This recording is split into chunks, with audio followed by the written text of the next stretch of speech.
Are you ready? In the black corner, we have the skillful Rado facing off against his opponent. In the green corner, the physical Nardus.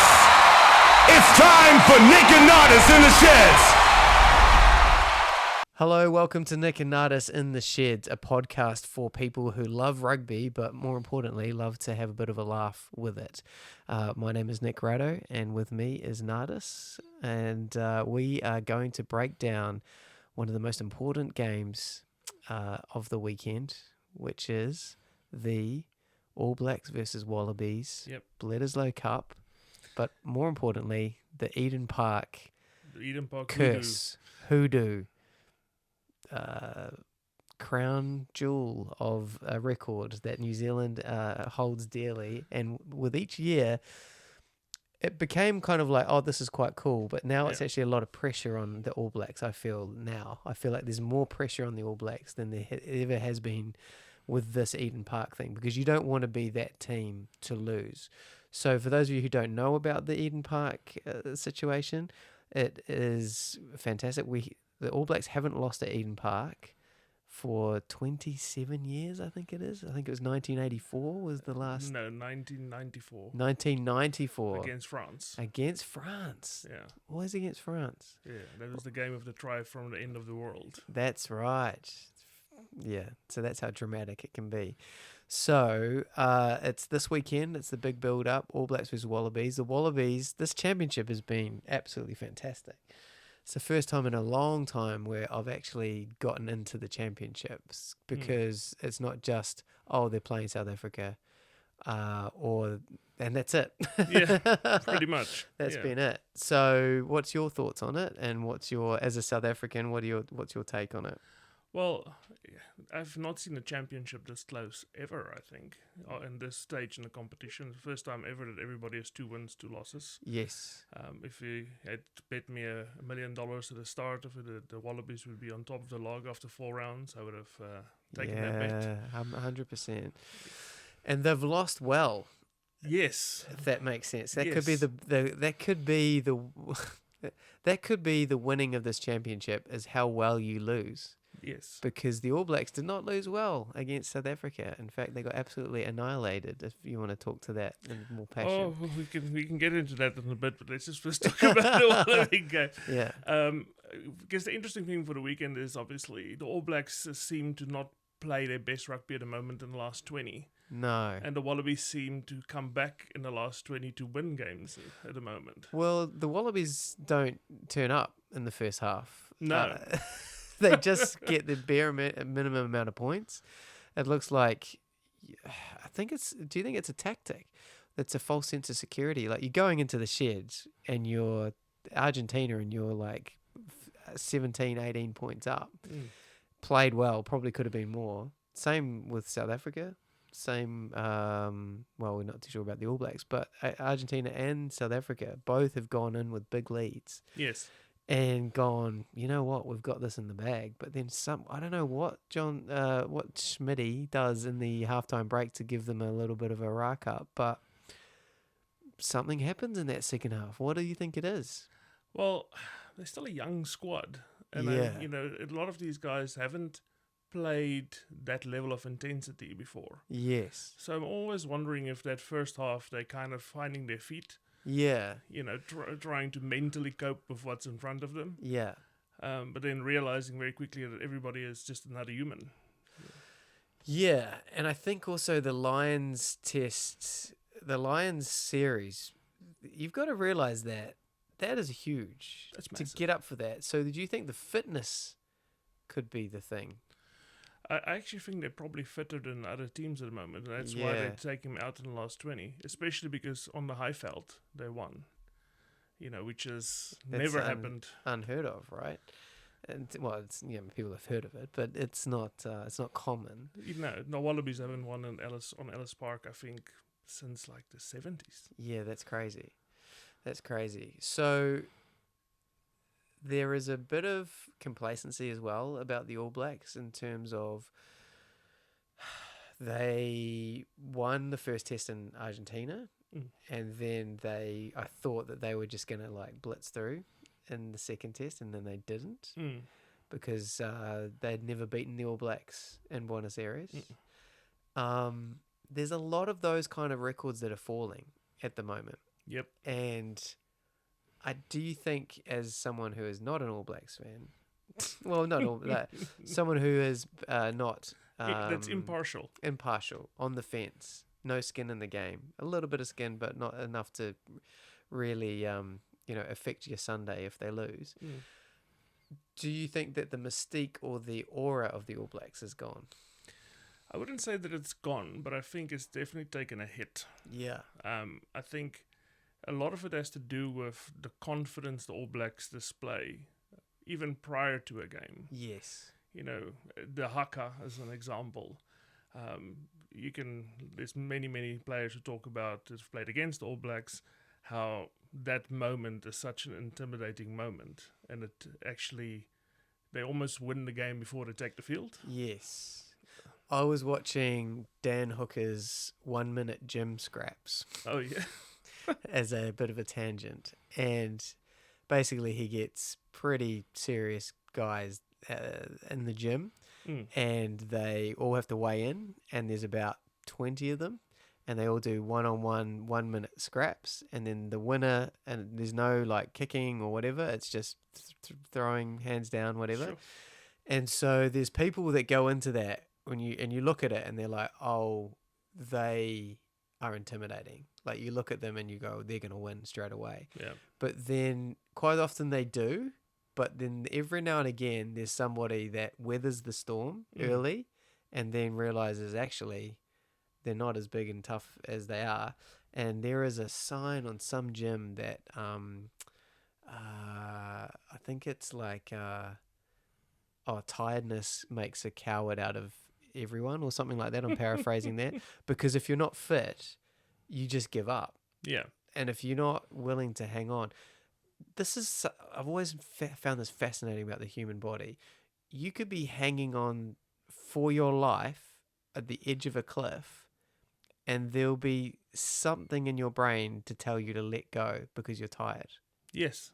Even though everything else, like it's very hard to drown. Yes. Because your inside knowledge is wanting you to stay alive. But there are moments in your life where you could be hanging on a cliff, and no matter what, you just let go because you're tired. Yeah, your brain is a funny old thing, isn't like it? It'll survive at whatever cost, except for at physical exertion. And that's kind of I think that was what happened in Wellington. Yeah. Because if you looked at the players at halftime, yes, they were spent. The All Black players. Yes. The Boks were also tired, but right. they weren't as spent. Yes. Which was surprising. But if you looked at the amount of possession the Springboks had in the first half, then it all of a sudden made sense. They put a lot of pressure on them with high kicks, but also just tenacious defense. And All Blacks had to make a ton of tackles.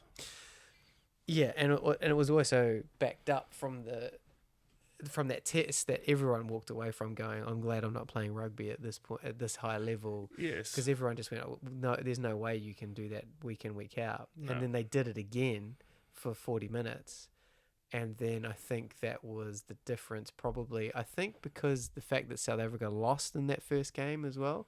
And there was that element of we don't want to be going back into the sheds with our coach giving us another ruck up. Yeah. You know what I mean? There was that fear, potentially.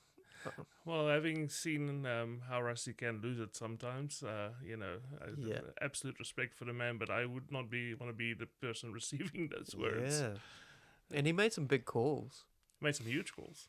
Yeah. He basically, left out some very experienced, left out Etzebeth, yes. which was World Player of the Year nominee last year, most experienced Springbok. And that was a big call. Yeah. Didn't have Pollard on the bench as a backup. No. Yeah. So moving forward to then the Bledisloe Cup, what do the All Blacks need to do to retain it. I think they almost have to have the same start as what they did against South Africa. That'll ease the nerves. But if they don't, if the Wallabies can like go in ahead or even just be only one score behind, that'll be quite worrying with how Wallabies have been playing this last. The All Blacks would need a big lead at halftime. If you even look at the Lions test that the Wallabies played earlier, they were unlucky to lose the first two. Yes. I actually thought that they were done in on the second one. Yes. With that last call of the referee. Yes, I agree. Yeah, so they could have actually won that series. Yeah. And yeah. But the key thing is as well is that, remember, going into this, everyone thought the Wallabies were going to be whipping boys. And no one thought that they were going to do anything. And then now all of a sudden, it seems like the... Okay, here's the question. If the Wallabies beat the All Blacks at Eden Park and they ruin the record, they reset the record, I would be very sad.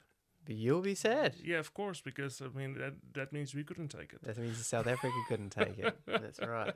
That's right. They'd be very sad for that. But also, if then they lose the Bledisloe Cup, so if they win two test matches, does Scott Robinson get fired?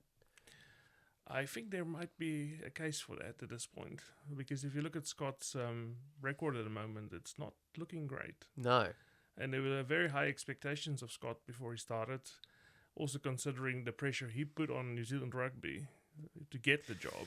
Yeah, well, this is where it comes to bite you, huh? Because the Fozzie situation was pretty bad, and I've got to admit it, I was always for Razor to come in, and everyone was like, get Fozzie out, what are we doing? And I was quick to be on that bandwagon.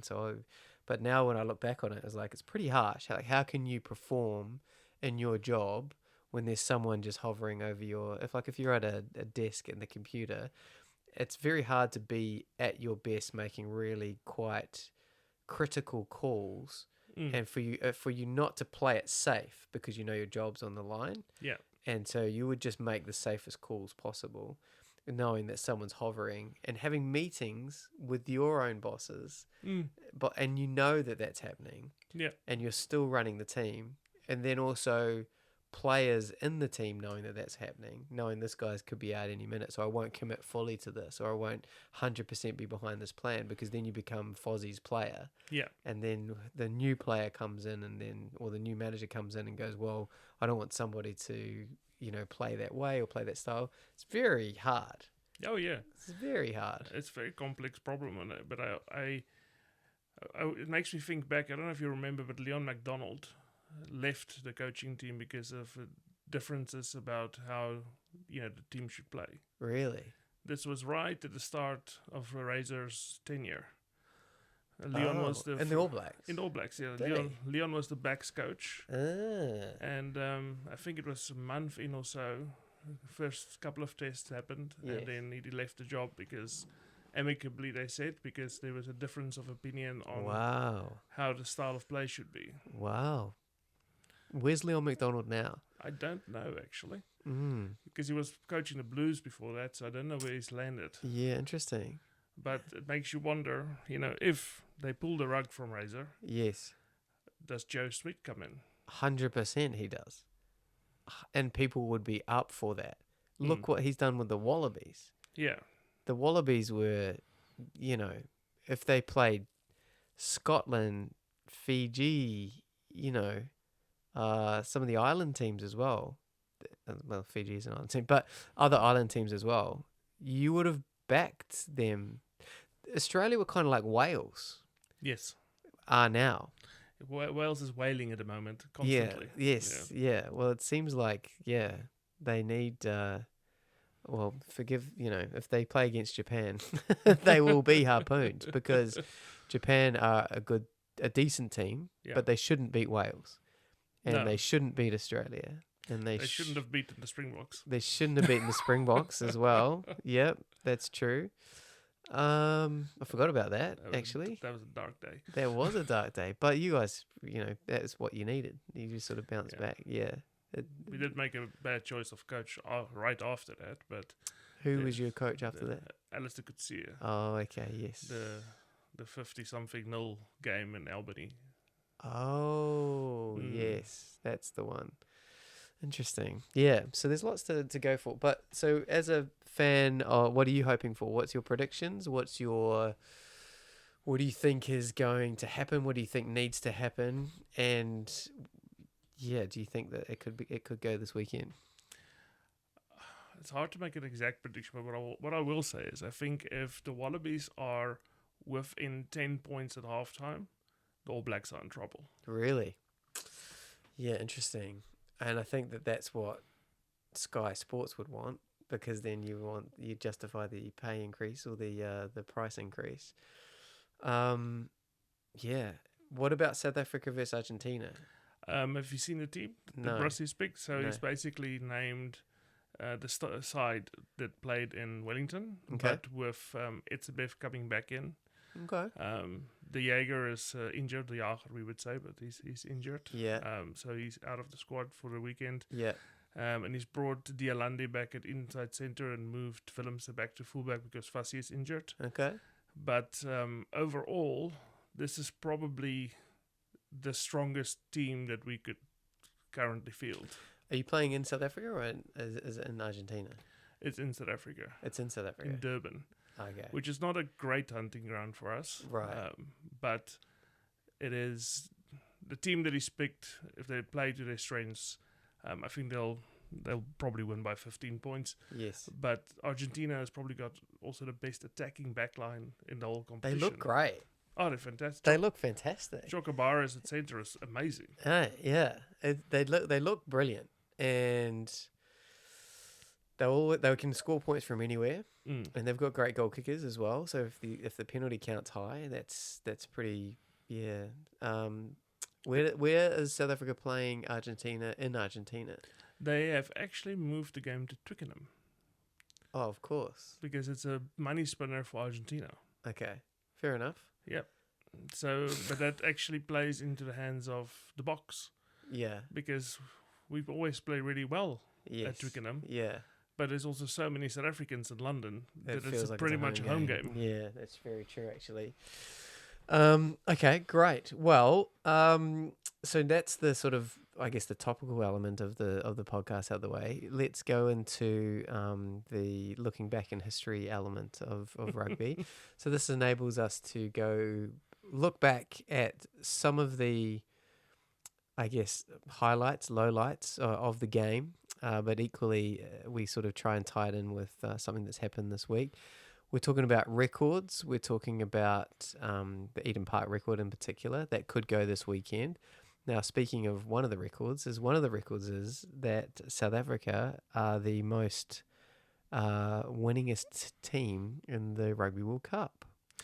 Yes. Yes. That is actually true. That is true. And the first one you guys won We're our first one. was in 1995. Yes. Now, let's talk to that. This is one of the All Black South Africa greats. Do you remember where you were, what you were doing? Yes, I was still very young. Yes. I was sitting on a bamboo bench in our lounge Wow. watching the game. Yes. And I remember when we won, for some reason, everybody went outside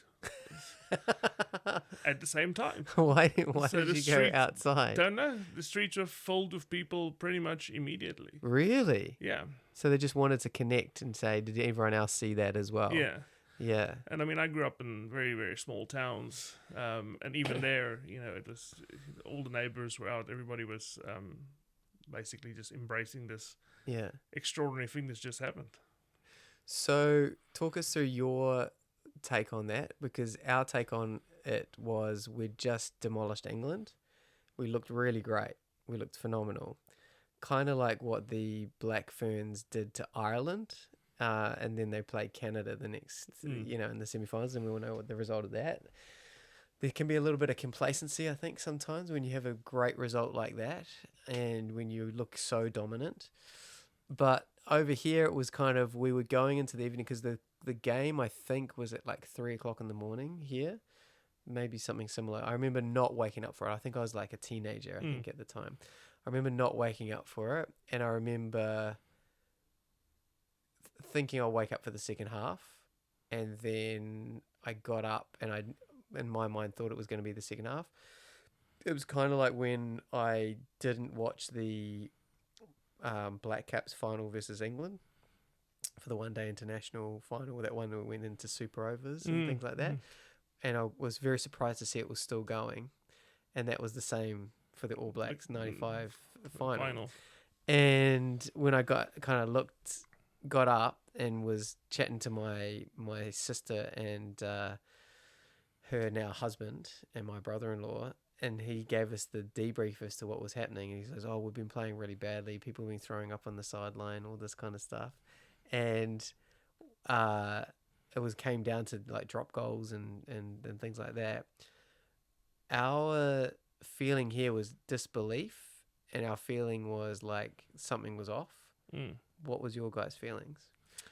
Apart from going outside and going, obviously disbelief because it was against all odds. Yes, but also happy and well, I suppose they put the final at Ellis Park, knowing that that's going to be the hardest place for any team to play at altitude. Yes.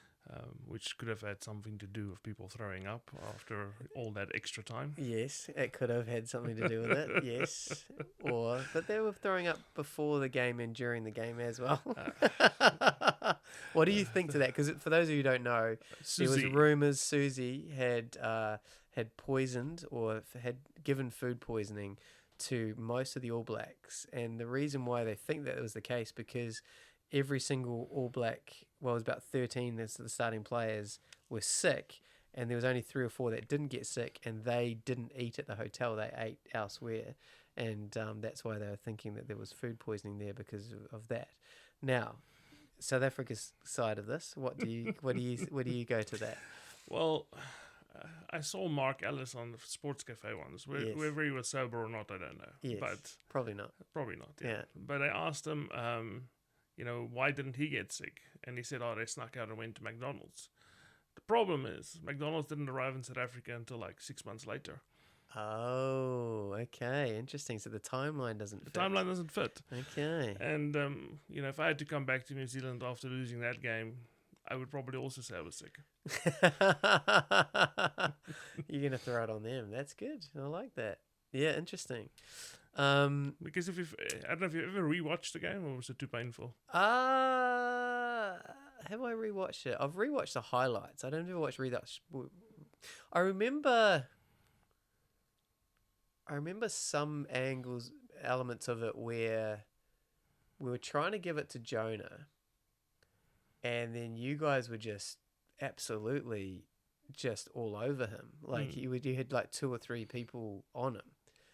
And I remember looking at that tactic and going, this is kind of, I don't know if you watched The Last Dance with Michael Jordan. And yes, I have. They said, we're not going to win this championship just by Michael Jordan being the greatest basketball. We're going to win it as a team. So quite often they would give it to Jordan, and then he would fake to shoot, and then he'd give it out to, I think it was Paxman, the 3-point guy. And he would nail all these 3-pointers, and they end up winning, lots of championships from it. I feel like that's what they should have done, where they should have given it to Lamu, because it was 2-3 players every single time on Lamu. If you think, that game, I've rewatched it a couple of times. Yeah, and what right. reminded me of was, and if you look at a primary school game, yes, it's always one kid that's massive compared to everybody else. Yes. And he runs over everybody, goes and scores or tries, and the whole game plan is built around that kid. Yes.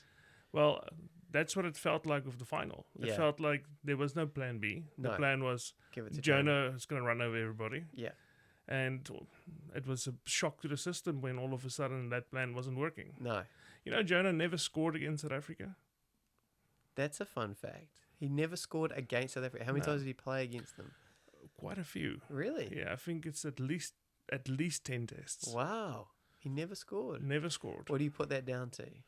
I think Susie. 10 times Susie. 10 times Susie. I think a player like that with that mystique around him, and I mean, I loved watching Jonah play against everybody else. But I think that mystique, going to South Africa, knowing the mentality, I think it was probably a case of like, no matter who else scores, he shall not pass. Yeah, right. Yeah. He did score in, the Super Rugby games and so forth, but never in a test. So just some tests he played against Brayton Paulser, which is, was at that stage a 70-kilogram wing. Wow. Who was on the wing? Chester. Against him that day? Yeah. James Small. Chester was on the left. Chester was on the left, that's right. But why didn't they put Jonah on against Chester? Do you know what I mean? Like, things like that. Goldie was on the right for you guys. I know, but switch him because, like Jonah versus Chester is... Now, Jeff Wilson was throwing up something chronic. He was like, you could see him on the sidelines there. But yeah, no, I don't know. I think only the people know, but yeah, it was quite disappointing. But then looking back on it now, watching Invictus, if you've seen Invictus, if you ever want to see rugby faked, badly faked. The movie was great, but the sporting elements and the sporting scenes was just, it was pretty bad. But anyway, good movie. Did that Rugby World Cup cure racism? I don't think racism is cured at all yet. So rugby didn't do it, but it was. I felt like the better team, the team who needed to win it more, won it.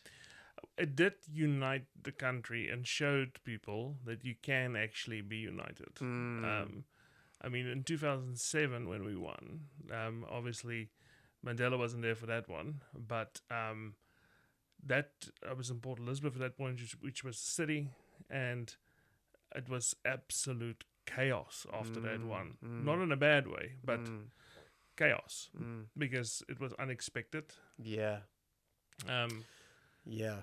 Because you guys were the favourites. Yeah, I was at we're always the favourites, but like that's quite ridiculous actually how many times we lost in World Cups. Oh, that was the Freddie Michalak little forward pass that Wayne Barnes missed. Yeah, I was at that game. It was the quarterfinal that was that year, yeah. Yeah, in Cardiff. I was there. We paid a lot of money. I actually watched 2 games that year. I went to Toulouse and we played Romania and we won something like 70 something 7 or 14 or whatever it was. And then went to Cardiff, the quarterfinals in Cardiff, and we took a limo there not because we wanted to, but because all public transport, all buses, everything was just booked out. Yeah. And so we were like, how are we going to get 7 or 8 people across?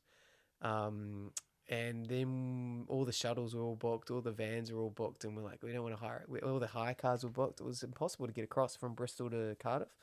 And then I knew this guy who ran a limousine company, and I was like, you know what? This limousine, if we all chip in, it's not actually going to cost us that much more than like a shuttle would have cost or hiring a car or a van at the time. Yeah. So we got a limousine to go over there. Fantastic. And we had we had a few French friends, and we had my uncle and my cousin. There was about 8 of us. And it was so fun going over. Yeah. Half time. Great. We should do this here. Yeah, totally. We were there. And then we said to the limousine drivers, like, mate, there's no point in coming back anytime before 3 a.m. because we're just going to be out in the town the whole night. And then we lost, and the mood was just real dark. It was like a lot of Kiwis were just like, what is this? And you could feel it in the stadium. We were just like, we don't have a clue here what to do. We're not used to this position. And so I remember being in the streets of Cardiff, and our French friends were partying, and then me and 6 or 7 or 8 other Kiwis were just like, we just couldn't get ourselves back up. we were ringing the limousine going, hey, could you, this is come at now. 9 o'clock, 9:30. Hey, we know you said 3 a.m., but could you come at like, now? Could you come now? It was the most somber ride back. It was like a, good 45, 50-minute drive back. It's like a rugby funeral. It was. But then in a limousine. It was Still a long car, no? It's a very long car. It kind of felt like more of a hearse Yes. than it was a limousine, but it was the ultimate in don't count your chickens before they hatch type vibe of booking a limousine to go over. Oh, yeah, it's a celebratory car. Do you know that the All Blacks actually, that specific game, shift their bags to the next game's city before they, played the game? Yep, and did you know that also there were people from New Zealand who only booked semi-final and final tickets, and they were in the departure lounge flying over to England as they were watching that result. Oh, that would be very. And they had paid thousands of dollars for those tickets, like 20-odd thousand minimum. For tickets, flights, accommodation, all that kind of stuff. It was pretty bad. And the fact that they kept their jobs was remarkable. The coaches was incredible. Yeah. But then they went on. When 2011 year. Yeah, it was the 2011 year. From then, so they had to win it. Yeah, they had to win it, especially since it was in New Zealand. Oh yeah. At Eden Park. At Eden Park, yeah. Because you had the semi-final at Eden Park against the Aussies as well. Yeah. Would have been the Springboks, wasn't it, for old Bryce Lawrence? Yeah, that's true. There's lots of these kind of calls in the World Cup. You do need a couple of calls to go away because you can't go through a whole Rugby World Cup without a close result. There's been very few. Maybe the 2015. That was a runaway final. That was a runaway final, but like in terms of, that semi-final was super close. Like I was just trying to think, you can't go a whole run where it just being super dominant. No, maybe the semi-final was against us, and it was very hard, very close. Yeah, it was super close. So that was when Dan Carter got the drop goal, to kind of seal it, to push us out to 4 points. I think it was at that time. Yeah. But I think you guys. Who was it? Was it a World Cup where you guys, even against England, it was super tight? That one that you. Has there ever been? Probably the first World Cup was the only runaway every single game. Yeah. There was no real, challenger. Yeah. We weren't there. We weren't there for the first two actually. You weren't there for the first two. Our own fault. Your own fault. Yes. But yeah, there was no winning team. Probably the 2003 World Cup was.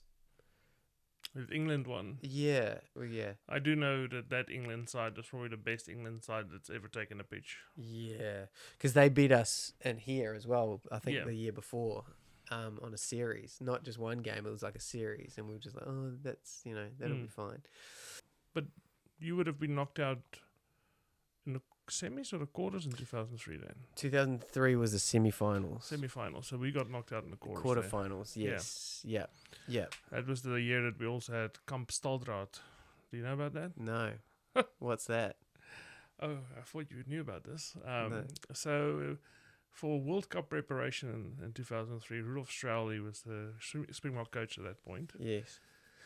He decided to take the players on a boot camp. Right.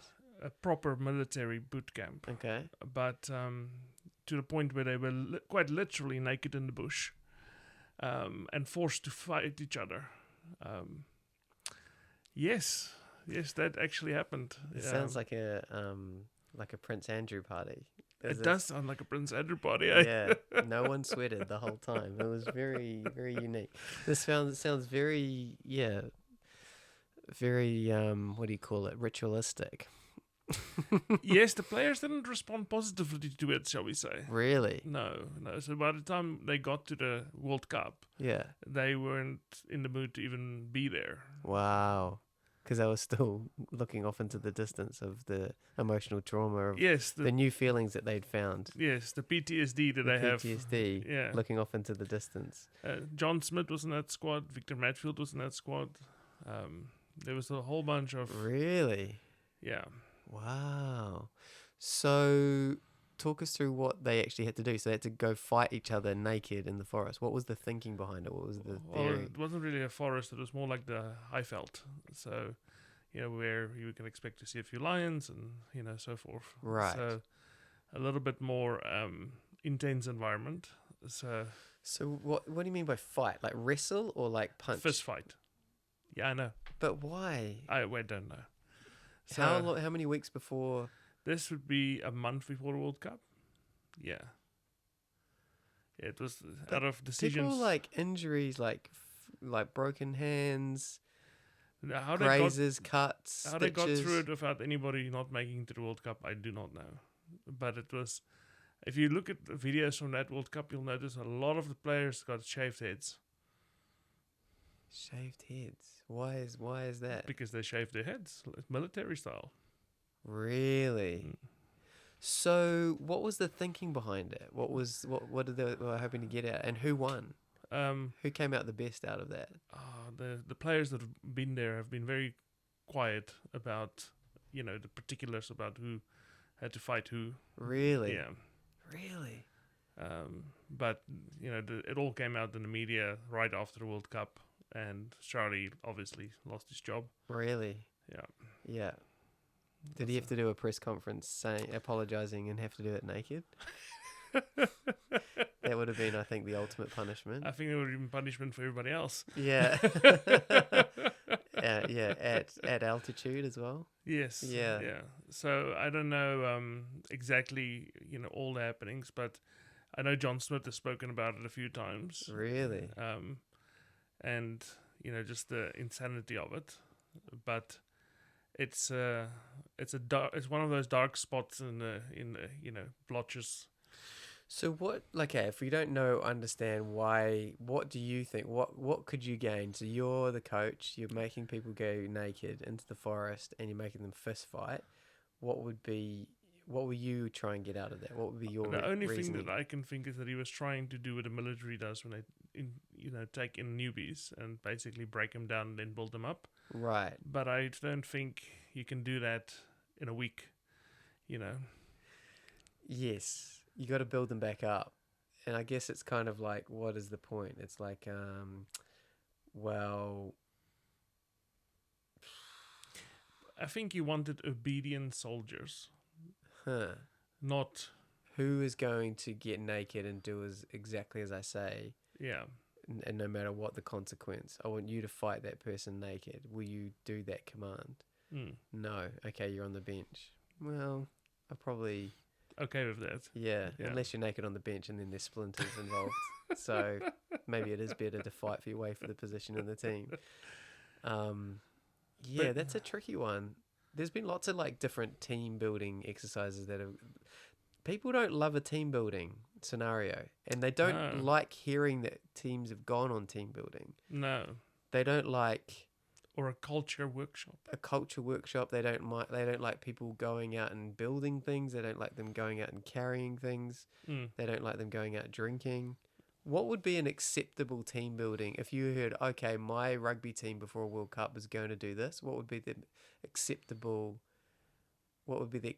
thing for the public to see or hear as a team builder? This is a funny one, but in a team sport, you still need to get to know the individuals. Yes. And in a team sport, you want to be able to trust the guy next to you. Yes. So that's the main thing you need to solve, is building trust. Yes.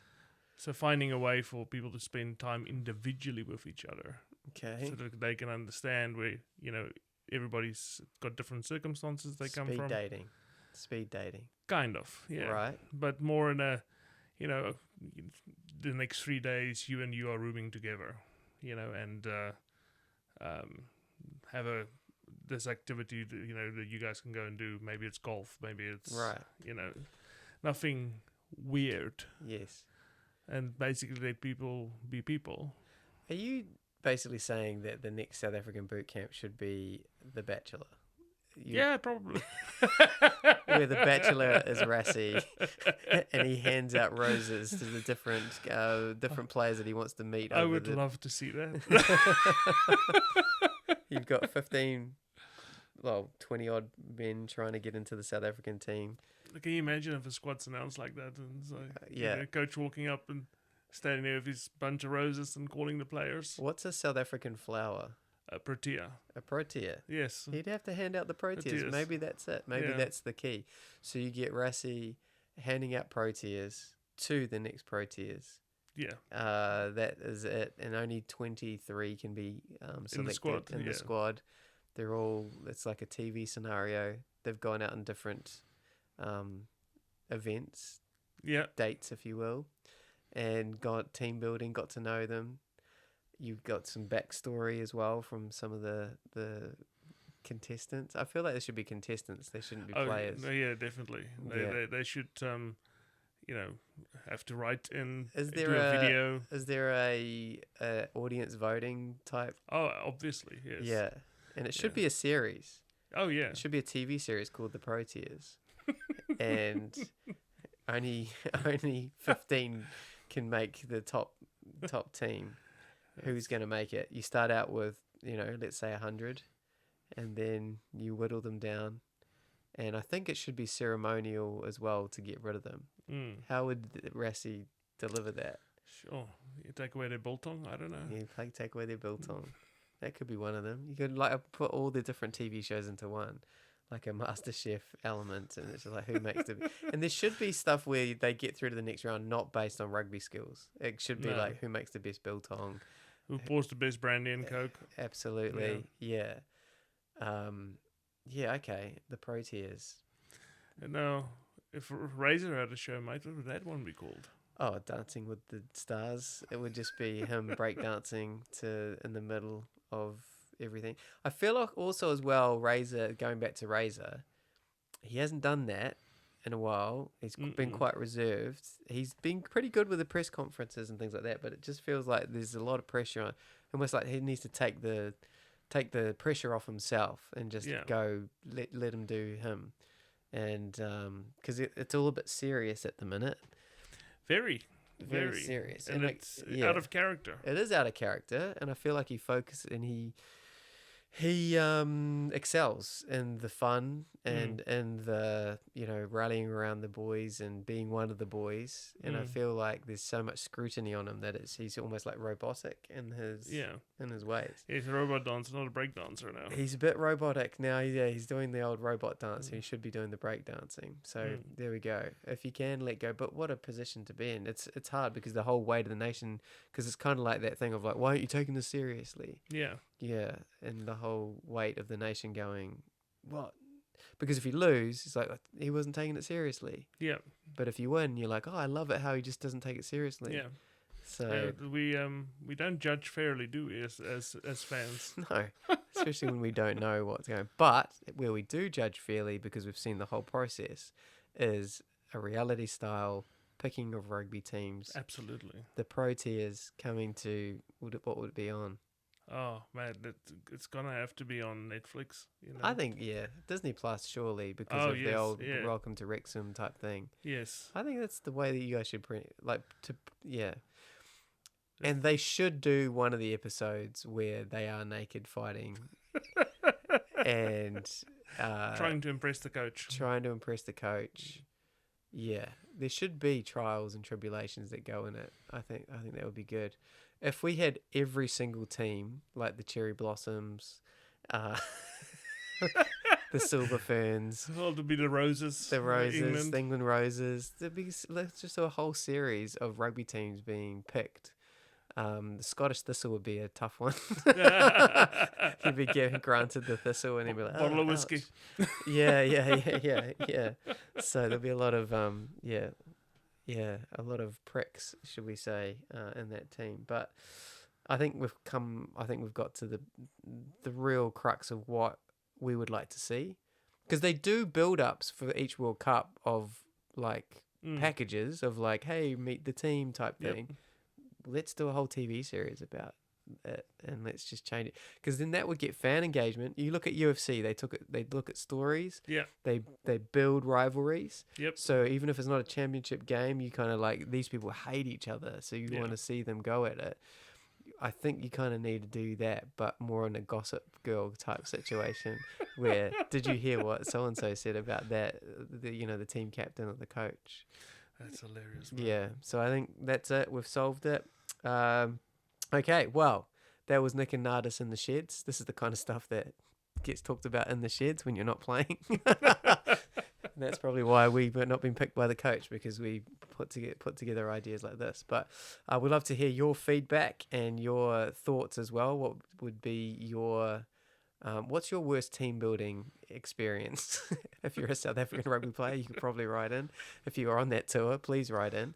But yeah, we want to know that, and the best one we'll read out on next episode. So we want to say thank you to our sponsors, Disney Plus, and the Batchelor.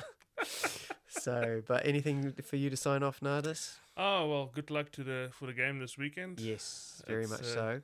It will be a case of champagne or tissues on Monday, but yeah, it's not going to be in the middle. It's going to be one of the two. I think All Blacks will win by 10, and then they'll lose the next one. You think they'll lose the next one? Yeah, I think they'll lose the next one. I think it's going to be super close. I feel like we'll probably get second or third in the championship, and I feel like South Africa will come through. I think they'll win in South Africa, and then they'll win in Twickenham, and then they'll just blow out the championship. I expect them to probably pick a completely new team for the second test against South Africa. Yeah, okay. Just because Or alternatively, Argentina. This is good. This is why we watch it. Yeah, this is why we watch it. So imagine if they win the championship. It'll be like when Greece won the Euros in football by winning every game 1-0. I think that's what it'll be. And then they would just dine out on that, and then their economy will collapse. And their dollar will be worth nothing within 3 years. So you heard it here first. Argentina will win the championship, but at the detriment of their whole entire nation. And financial systems. Yeah. All right, Huru, see you next week. Thanks, guys.